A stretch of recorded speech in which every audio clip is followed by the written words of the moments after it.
At this point in time, I can submit to you without a shadow of doubt that a consortium of international leaders, those who have always masqueraded as the champions of democracy in Africa, are now up in arms with Raila Amolo Odinga. They are now arranging for meetings, giving him phone calls, and reminding him that he is a statesman, reminding him of his duty as the AU High Representative of Infrastructure. This is because of the latest political developments that took place just a few days ago, where a whistleblower came up with results of the August polls and claimed that Raila Odinga won. The reason I'm saying this, the international community have always tried to untwist Raila when he is at the verge of getting his victory. They did this in 2007 when the country was charged, back then led by the current President William Samoei Ruto.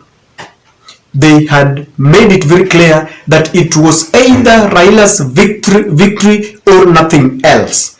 And William Ruto stated it very categorically that if the ECK was going to announce any other result apart from the one that they had, then they were going to be told where those results came from.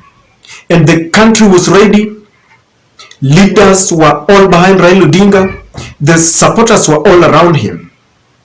All of a sudden, he agreed to the handshake.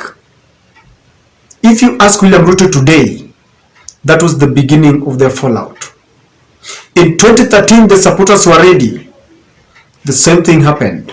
In 2017, backed by the ruling of the court, the former Chief Justice David Maraga, something that has never happened before, declared that the election was hogwash,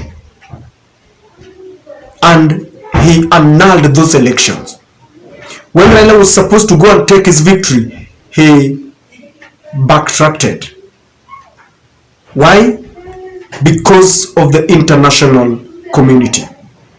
It is in light of that, ladies and gentlemen, that I'm thinking, and this is just my personal opinion, that right now, after that whistleblower statement, they know and understand that Raila supporters are charged and they are very ready, just like they have ever been. There are undertones that they want Raila to claim his victory. They want Raila to become the president.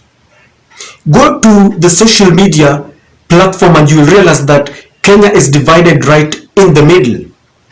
The kind of ethnic undertone that is going there. We are sitting on a time bomb, and leaders must embark on a vigorous program to unite this country. William Ruto is a project of the West, just like many other presidents, and they want to ensure that he succeeds. They do not want anything that will not give William Ruto peace so that he can achieve his dreams. And that is the reason why the international community decided that when Raila had arranged and organized for a parallel Jamhuri celebrations in Jacaranda, he was very quickly invited to attend that US-Africa summit. Today, I will not be surprised if they invite Raila for another meeting in his capacity as the AU representative of infrastructure. This is what they usually do. What they don't understand is how they injure and denature the supporters of Raila Amolo Odinga psychologically. So, ladies and gentlemen, I want to submit to you that in South Africa several things are happening. Raila is under pressure.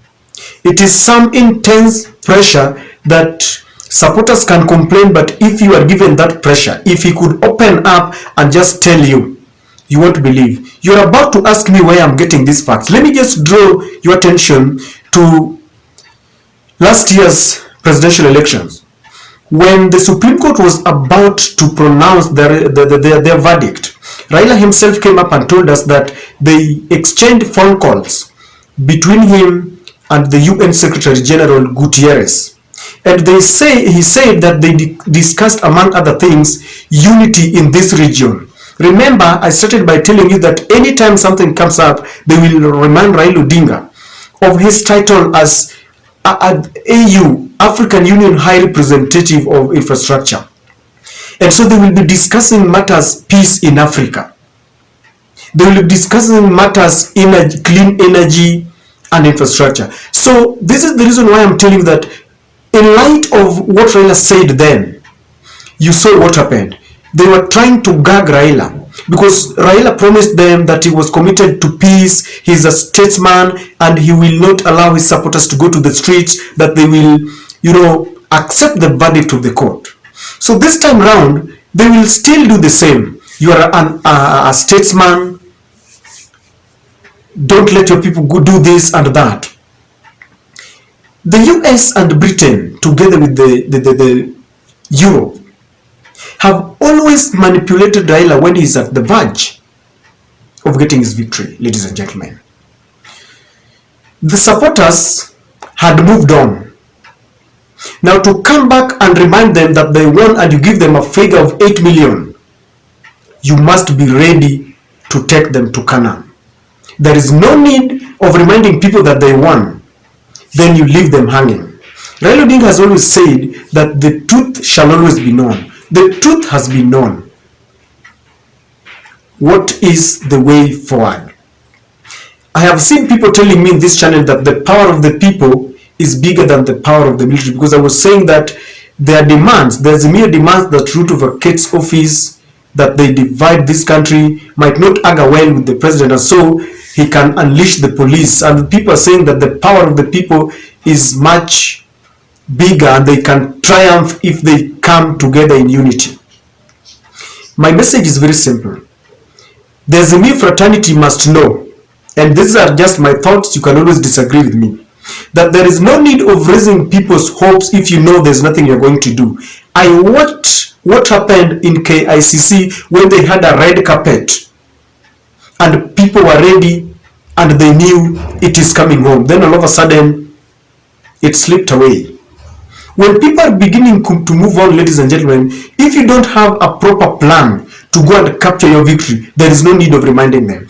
Did you know that there are people who have died just by the imagination that Raila did not win? There are people who started voting for Raila in 2007. They watched that victory slip away from them. 2013, 2017, when they now knew this is the moment, they stared at that victory slipping away from them. Then in 2022, when they knew that the deep state that has always been robbing Raila is now home, and so they will work together, then it slipped away.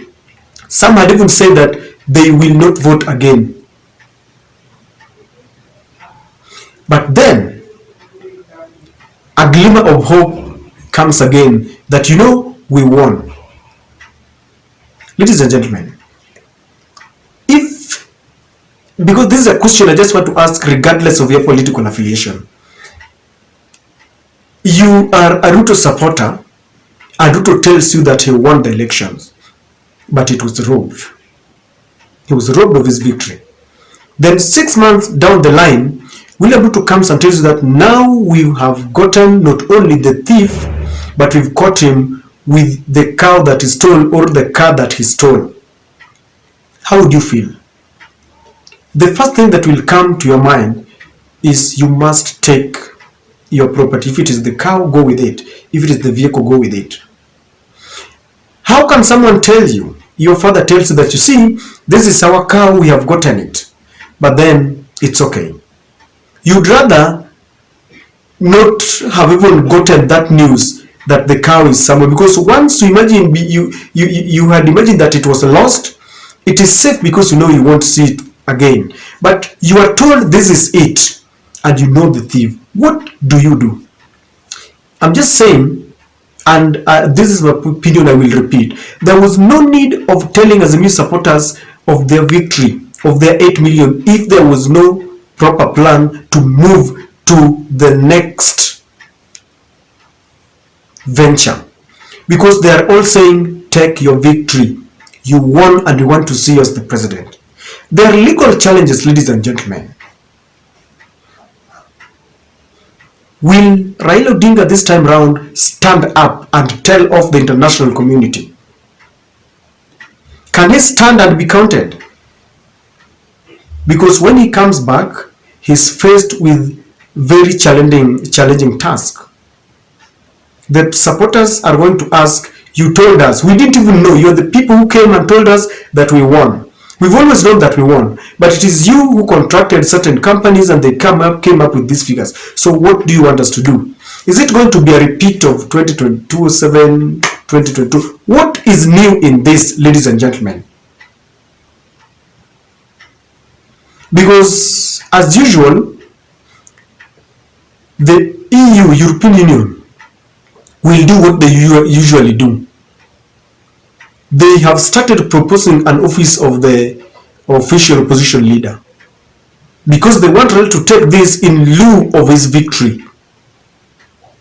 If Raila believes that he won, for justice to take place in this country, he must take that victory. But if he knows very well from his heart that he did not win these elections, let him let people forget and move on. That is my take, ladies and gentlemen, that there must be justice. If William Ruto knows that he won these elections, let him open the servers. If he knows that his hands are clean. The international community must stay away from this so that Kenyans can sort themselves. Kenya gained independence in 1963. We can always, run our affairs without hidden hands, without any interference.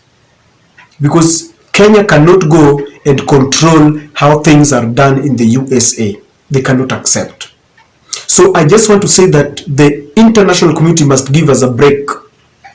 Whether it is the USA or the Britain, whoever, let them give us a break. Above all, ladies and gentlemen, leaders must unite and try and unite this country because the country is divided in the middle. If there is any challenge that Raila is facing, let him come out, tell people, this is it, I want my victory, but it is the US, it is the Britain, it is this and that is standing on our way. Otherwise, Raila will not come back to people again and tell them that Azimio wants to take power. In 2027, if there is no proper right, Raila must say it today. He got 8 million. Why is he not taking his victory? If he doesn't explain that, there is no need of going. The Azimio supporters will not have any reason to go and vote in 2027. In fact, we better vote William Ruto. That is my personal opinion. You will disagree or agree with me, but remember there are people who are really suffering psychologically as a result of hopes that are being raised every day. You think it is home, all of a sudden it sleeps. This time round, we must come out and tell the truth. If Raila knows very well that he cannot be the president, let him tell the people. I rest my case, ladies and gentlemen.